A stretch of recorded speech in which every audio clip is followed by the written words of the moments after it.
christiangeekcentral.com.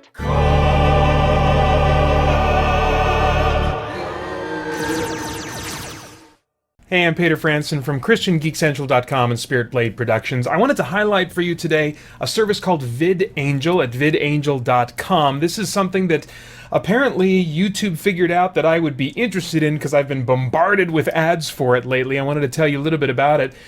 It's a filtering service that allows you to rent movies and filter out content based on your preferences. You can edit out vulgar language, or sex scenes, or nudity, or violence. There are even tiers of violence sometimes.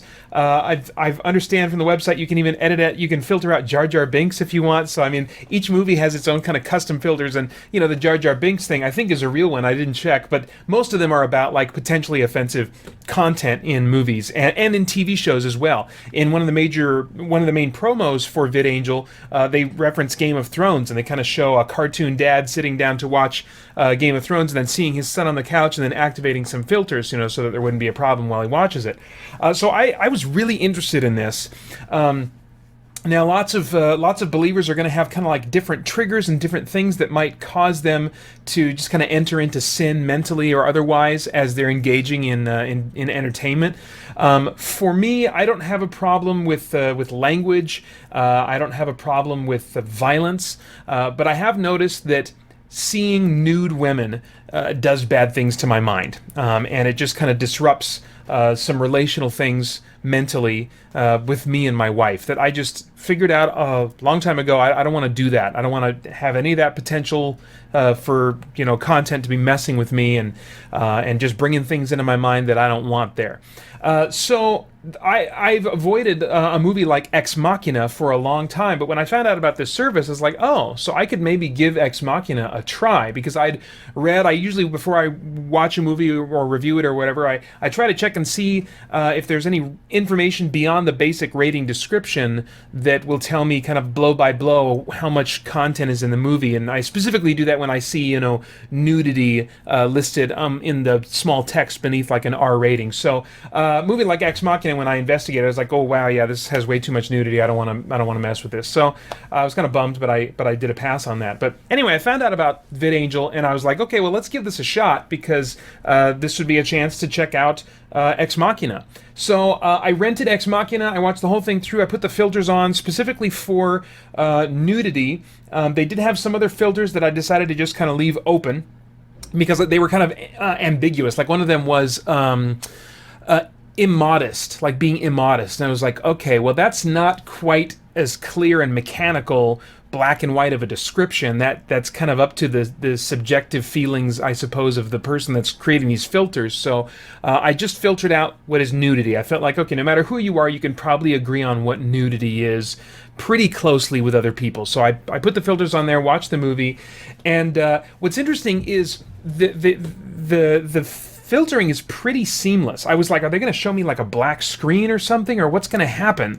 And they just edit out those scenes, and so like seamlessly, the scene that the moments, the footage in the movie that has nudity is just stripped out of the movie, and there's no black screen or anything. There's just it just instantly jumps to the point after the nudity takes place, which was really cool. Created kind of like a seamless experience. The only problem with that is I was watching, and at one point I was like, oh, what? Okay, there's some editing going on here. All right. And then I just realized that I must have missed something really crucial during the scene. So I went back, took the filters off, and just kind of kept track of the movie in my peripheral vision for most of the time. And I realized that there was like a whole dialogue scene going on while this woman was kind of sitting in a chair, naked, and being kind of like questioned by somebody. And it was like really important kind of plot stuff. I was like, oh crap, okay. So then I put the filters back on, finished the movie, and actually after that point, I did notice a couple other like edit jumps. But thankfully, in those particular scenes, there were some kind of like accompanying collarbone shots, because when they're making movies that they're aiming for an R rating, they're not just going to always put nudity in every shot that involves a character being naked. They're going to do close-up shots and stuff like that, and some shots that don't have nudity, so that they can avoid that NC-17 rating. And so in this instance, there were enough of those kind of collarbone shots for me to understand, okay, so she doesn't have any clothes on her right now, and she's doing this thing, and okay, I understand the scene and what's happening in the story, you know. But that wasn't the case with this other section. So I think part of me would really like it if there was an option to have a black screen instead, so that I could still hear what's going on. And I think that would fix most of the problems, especially since in R-rated movies, you know, as opposed to like what I assume would be like in an NC-17 movie, usually if there's like kind of sexual activity going on, there's some kind of like sexy music track or something like that to go along with it. And so like if I'm in a theater, I can just go, okay, I'll just look over here until the bow chicka bow music is done playing, and then, you know, we'll be good to go. You know, but I mean, I suppose it's possible that in some scenes there would be like vocalizations during coitus, and I'm like I don't want to hear that. I don't want to hear that, you know. So, but I think that would probably be pretty rare. So anyway, that is a you know, a downfall of partially of the system itself that VidAngel uses, and also possibly, you know, it's just the nature of movies and stuff. Like I talked to somebody about Game of Thrones a while back, and I said, well, is it something that, like, if I could just skip the scenes with the sex or the rape or whatever it is, and I'd be okay, I wouldn't miss anything? And they're like, no, there's sometimes there's stuff going on in those scenes, even like nonverbal stuff, that if you're not looking at the screen, you'll miss nonverbal storytelling that's going on. So I think that, you know, even though they put Game of Thrones in their promo for this, I don't know. Somebody would have to tell me their thoughts on that, but it doesn't sound like this is always going to be like a solution for everything. But I think in most cases it'll be a solution. I would guess it would be even more be a solution for if you're wanting to just cut out some violence, if you're wanting to like watch a movie and your son's on the couch or whatever, and like, you know, it's later in the night, you'd, you know, watch it with the full-blown guns blazing, guts flying, but right now you want to avoid that, so you can, you know, take that out. I don't know, I didn't check to see if in horror movies there's, you know, you kind of like scary meter, like when there's a scary face, make that disappear. I don't know, you know. Probably I just won't watch horror movies when my sons are sitting on the couch, you know, I don't do that anyway, but so really it's, for me, this service wasn't so much about like something that I could use so I could watch movies I like while my boys are around. It's more about I want to protect myself from certain kinds of content. And so I don't think it's a service that I'm going to use a ton, because, you know, for me personally, I think that, you know, if there's like one or two brief instances of nudity in a movie, then, you know, I'm usually fine. It's when they're peppered throughout, whether they're brief or long, and I'm just kind of like, oh gosh, they keep coming at me, you know, that I would enjoy, I think, having a service like this. But anyway, I should talk about the pricing. Oh no, wait, let me mention first how they do the language filter. They don't put a beep in there, they just silence the actor. And now I didn't use the language filter, so you'll have to check this out for yourself. But what they say is that they remove the speech from the actor, and then they fill that space in with ambient sound from the scene. So apparently they painstakingly take a sample from the scene, the background, maybe in between lines of dialogue, and then they stitch that in whenever language occurs. I mean, it's really interesting. It just looks like a lot of work is being put into this. It doesn't seem like it's a simplistic process at all, which is really cool, because it results, I think, in an experience that is going to be closer to maybe what the old edited television, you know, versions of movies were like, which I would love to go back to. What I would love is if they would, I don't know if actors even do this anymore, but they used to very commonly, in anticipation of these movies airing on TV, have actors like record alternate lines instead of like swearing. They'd say, you know, like in Darkman, I think Liam Neeson, when you know, he at one point he says, "Take the effing animal," you know, he doesn't say effing, of course, you know, but it's like a stuffed animal that he won for a girl, and his face was starting to bubble, so he had to leave, you know, before his face came off or whatever, you know, and she's like, you know, freaking out. She's like, why do you need to leave? Because she didn't see the bubbling yet. Anyway, in the TV edited version, he said, take the fuzzy animal.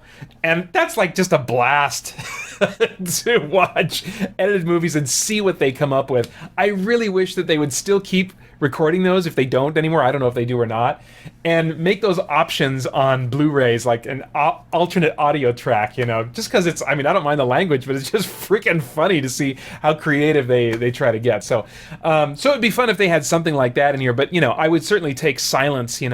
If I can't have the other. So, all right, this is going way too long. I want to talk about the pricing because that's an important factor. They are advertising themselves as a competitor to Redbox, and they're saying like $1 movies. Yes, they are $1 movies, but that's standard definition. If you want like high definition, which might not even be 1080, it felt like I was watching a 720p resolution on my computer monitor as I was watching the movie. But it's at least, I think, 720. That's $2 for a high def rental of a movie. But it's not really a rental. See, VidAngel does not have the legal right to rent out movies to you. So what they do is they sell you a movie, and you pay $20, $15, $25, I don't know. I think most of them are $20. You buy the movie, and then you have 24 hours to sell it back to them, and they will take it back minus the cost of of the rental fee. So like the $1 if you did standard definition, or $2 if you did high def, and then the refund is by default made into store credit, VidAngel store credit. Now you can cash out at any time and get that money back onto your credit card that you use to purchase it, which is what I'm doing because I'm not going to use this service very often at all. But it's just kind of weird. They almost make it sound like when you're trying to cash out, like, are you sure you want to do this? Are you sure you don't want to use VidAngel anymore? And I'm like, well, I don't want to commit to that. Are you going to delete my account or something? All right, and so I'm still. They make it. I think they're really trying to keep your money, of course. But anyway, I put out like a thing to sell it back to them, and they make it sound like it's really easy, but they do require you when you're selling it back to them to give a reason for why. And if you don't, they'll email you and ask you. And then, what else? Well, and my refund hasn't been processed yet. They said it takes 7 to 10 days. But it's funny because when I clicked on to like say, okay, I want to sell this back, they called it a request. And I'm like, really? You guys made it sound at the beginning like this was going to be really easy. I know it'll take 7 to 10 days. I'm fine with that. But why is this a request button and not like a refund button or something like that? So anyway, the jury is still ultimately out on how the whole refund process works. Maybe I'll try to put like an annotation note in here after I get that refund processed. But for now, I think it's a neat service. It's one that I definitely will take advantage of again at some point in the future. It's just not going to be that often that there's a particular movie that I'm like, I'd like to watch, but A, B, and C, and so this service would work for me. And most movies that I want to watch, I'm fine with content-wise. So, but anyway, VidAngel.com is where you can check out those services, and hopefully you'll find that to be something that's useful to you as you're kind of discerning your way through the geek entertainment that you enjoy. Thanks for watching. ChristianGeekCentral.com.